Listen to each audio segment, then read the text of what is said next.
Just wanted to talk, that's all. How's it going, everybody? Welcome back. Welcome back. TK, how you doing, my friend, out there in LA? Doing okay. I find myself almost confused. I see you got the tape on the logo, rightfully Yeah. so, but they won tonight, so I'm happy about that. But I'm not taking I this don't hat know. off for the rest of the season, man. This is my new, statement, that I'm displeased with the state of affairs. Win or lose tonight, still displeased. And we'll do an autopsy on this series in a little bit. I wanted to talk a little bit about Anthony Volpe before we get into the game tonight. Volpe benched tonight. Aaron Boone had a chance to say that he would play tomorrow. He declined to do that. Caballero ended up playing pretty well. He had a sacrifice fly. They brought Volpe in for defense late in the game, which surprised me. He came in for Giancarlo Stanton and then went over to play shortstop. Do you think that this is the beginning? Is this going to be like the night we remember, that Sunday night game in late August where it was kind of the beginning of the end of Anthony Volpe with the Yankees? I don't think so, but I forget who it was, but they were saying during the broadcast, the Aaron Boone question where they're like, is he going to play next game? And he was kind of like, we'll see. That gives me pause. That's definitely a little bit of a, I wonder what that means. I don't think this is the beginning of the end per se. I definitely think he's going to be, back in the lineup at some point. Maybe they're sort of looking at it where they're going to give him a little bit of a break. Because if you look at the stats, actually, whenever he's had a bit of a break, whether that's a physical or a mental break, he's actually come back and played pretty well. So maybe they're sort of looking for like a reset. But dude, I mean, this is the time of the year where it's like you can't care about hurting people's feelings, man. You got to win games. David Cohn talking about that during the broadcast as well. So I don't know about beginning of the end, but maybe the first crack in the armor is what I'll say. It was an opportunity to provide a vote of confidence for the young man, and he didn't do it. He declined to do it. So I'm thinking that they're starting to recognize that, hey, I mean, this guy is like dead last in OPS and average and a number of offensive stats over the last couple of years. But let's talk through the game here because the Yankees did pick up a win. Dustin May walked the first two hitters of the game, and then the Yankees couldn't score, and I'm thinking, here we go. Going to be another one of those nights. Yeah. But in the second, Giancarlo single, Jazz hit one into the bleachers, two-run shot, home run number 100 for Jazz. He had 2 home runs in the game. Grisham also hit 2 home runs, and they were both absolute bombs. He's got 24 home runs now. He had 4 ribbies on the night. Yankees got another run on a sac fly by Caballero. I did not know that we were allowed to score runs without home runs, so that was good to see. We saw some good defense from Ryan McMahon tonight over there at third base. Still not hitting really as a Yankee. I thought he'd provide more power, and maybe it'll come at some point, but I just think it's interesting that he pretty much stopped hitting TK once he came to the Yanks. Yeah, they mentioned that on the broadcast as well, the ESPN Sunday Night Baseball booth. But he's played really good defense, which I'm happy to see because that has been obviously third base has been a bit of an issue this season.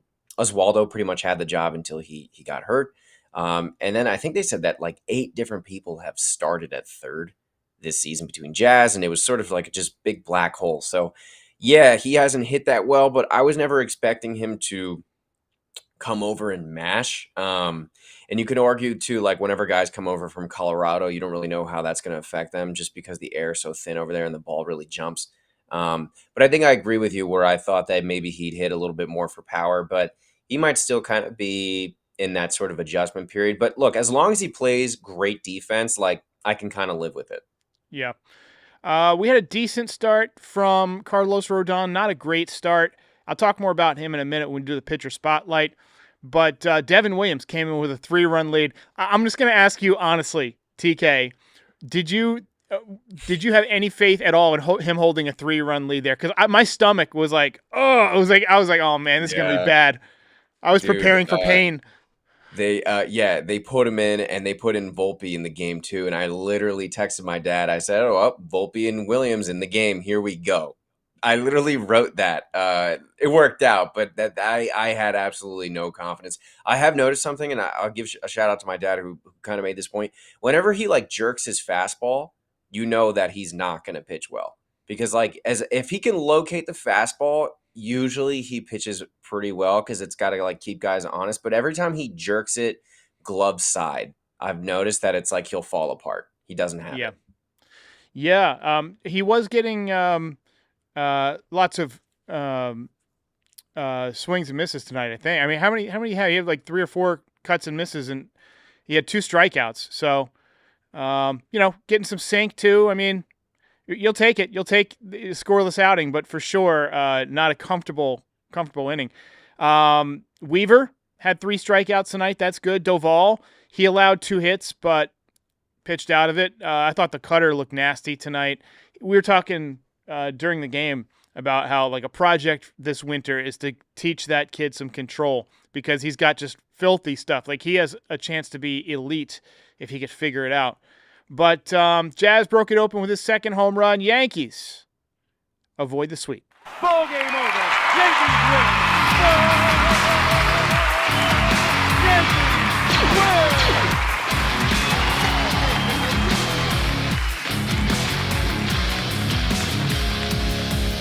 You're our winner. All right, TK. So who are we going to go with for the belt tonight? We went with, I believe, Aaron Judge is the king of New York, and this guy is the prince of New York, Jazz Chisholm Jr.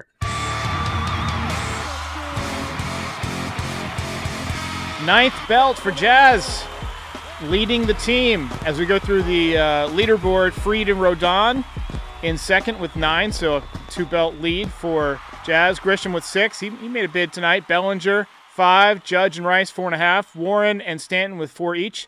And then 3, Dominguez, Schmidt, Wells. 2, Escara and Yarbrough. And then a lot of guys with 1, including Oswaldo Cabrera, who I miss dearly. Man, it's like the season started to go downhill when we lost Oswaldo, dude. Yeah, I know that everybody loves him in the clubhouse, so maybe I don't know. I do Energy. feel like there's a little bit of an element missing there. He was always kind of had that high energy, like smiley kind of guy. So yeah. Yeah. All right, let's talk about Rodon. So, why is it that our pitchers are having so much difficulty throwing strikes? And I don't want to break this guy's balls too much because, he pitched well enough tonight to get the win, obviously. And he's got a 3.24 ERA on the year. He is not having a bad year. He's having a solid year. But he's walked 5 guys in a game multiple times now, including tonight. He did allow 1 hit, and I know people are going to be like, rah, rah, rah, he pitched great. But to me, the walks are becoming a problem for this team, and it's more of the whole staff more so than just Rodon. I mean, Doval has been walking guys. Williams has been walking guys. Now tonight, neither one of them walked anybody, but on any given night, they could walk the bases loaded. We've had problems with Luis Heel walking guys. I just feel like the way that the Yankees chase the home run and they chase exit velocity, there's kind of a similarity in pitching where they chase velocity, and sometimes that doesn't necessarily, and maybe pitch shape too, and maybe sometimes you got to pound the strike zone, right? You got to emphasize throwing good strikes. Thoughts on that? No, yeah, I agree with you. 5 walks is just way too much.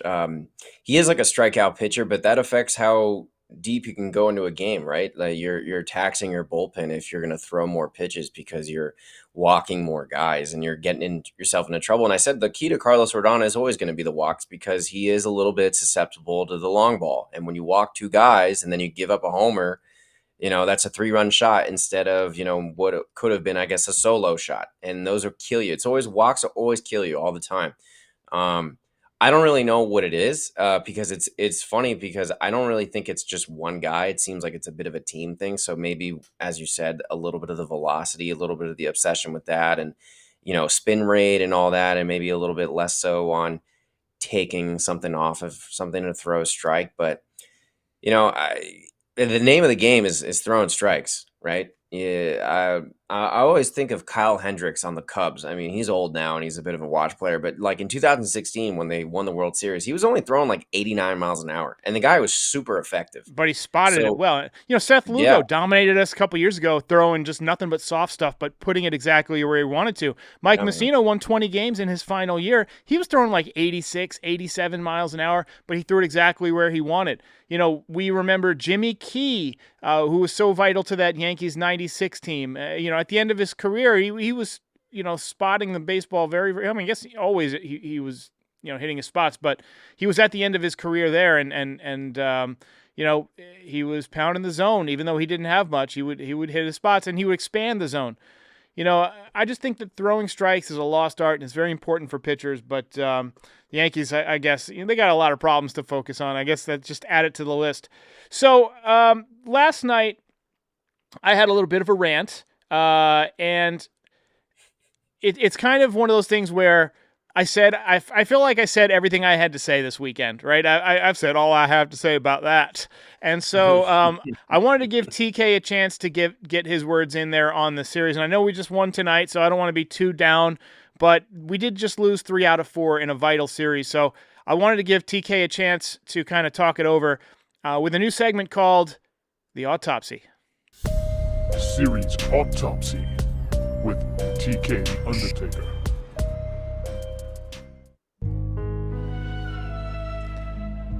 I like the Dexter theme, man. And as you guys see there, this is going to be kind of the theme of this little autopsy. That's me in 2009 as a 9-year-old with the World Series trophy. It was in my hometown, and my mom took my friend and I to go see it, and I got a picture in front of it. But that's just how long it's been, Derek, since we have won the World Series. All right. So I wanted to put that out there. But really, my thing is this. All right. We just lost 3 out of 4 in Yankee Stadium to the Boston Red Sox. Then we got the Washington Nationals and the Chicago White Sox. So they're definitely going to get fat on those teams. And then you got Houston on the road, and then Toronto, and then Detroit, and then Boston. So really, it's kind of like, which Yankee team are we going to see?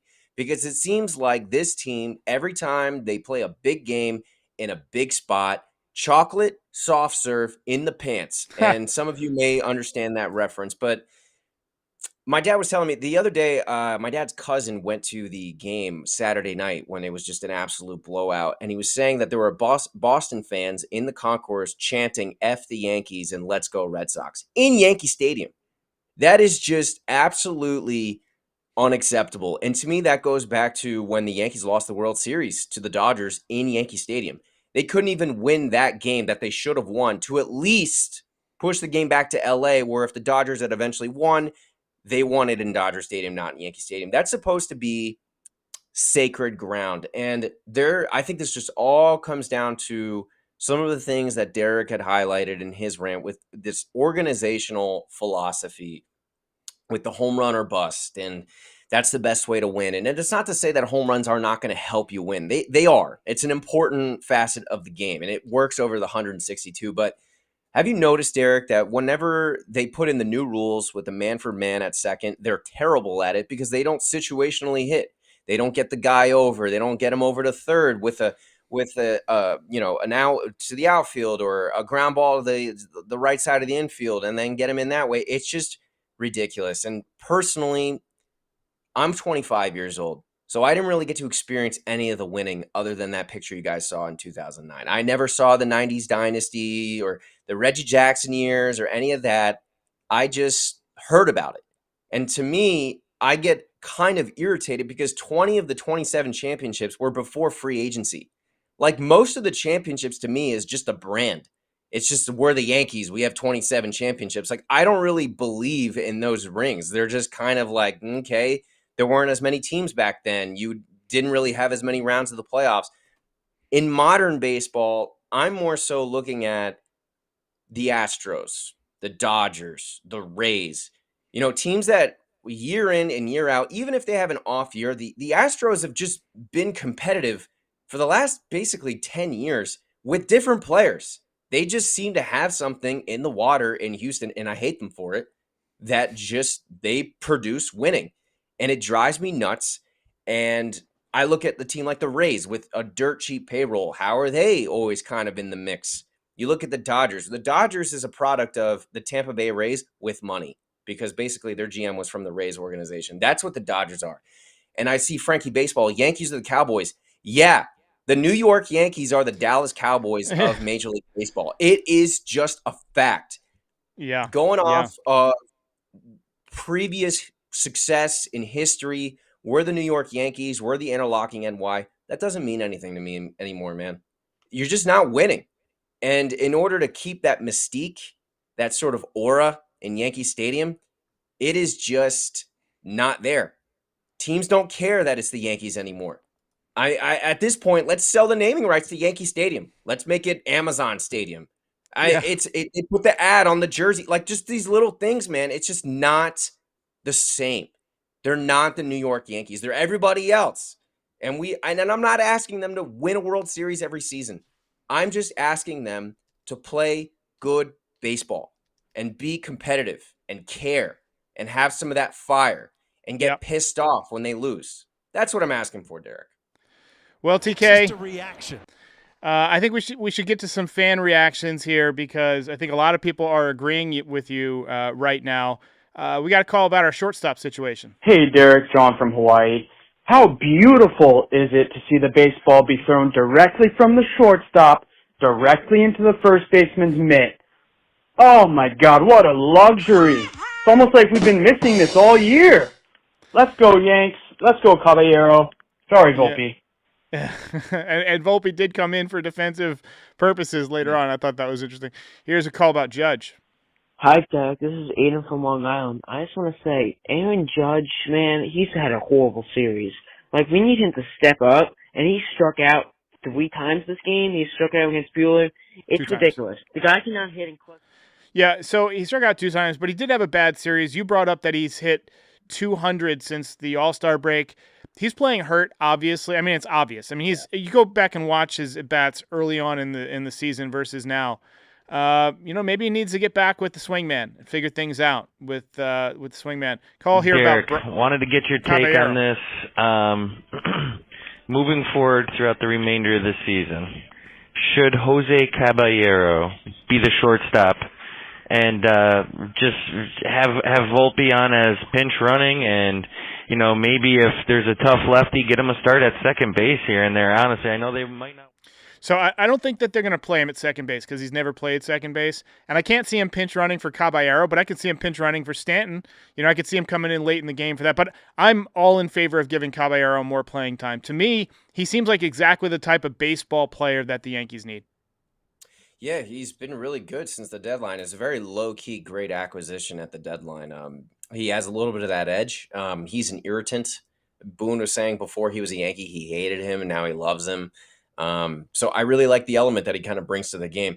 Is he going to wow you on the stat sheet? No, probably not. But I think he has a little bit of that intangibleness to him. I think that it's definitely on the table that he should get some time like tonight at shortstop. I don't know what they're going to do with Anthony Volpe, if he's going to get another, 30 starts at short, whatever. But, I definitely like Caballero in the lineup. He has a little bit of that,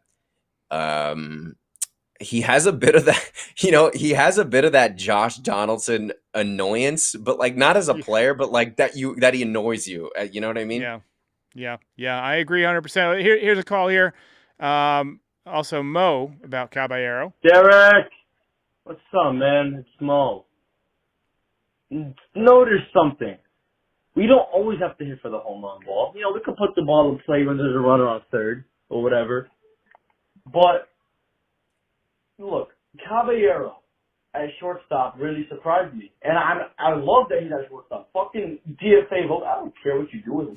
Get rid of him. But don't give him out of that.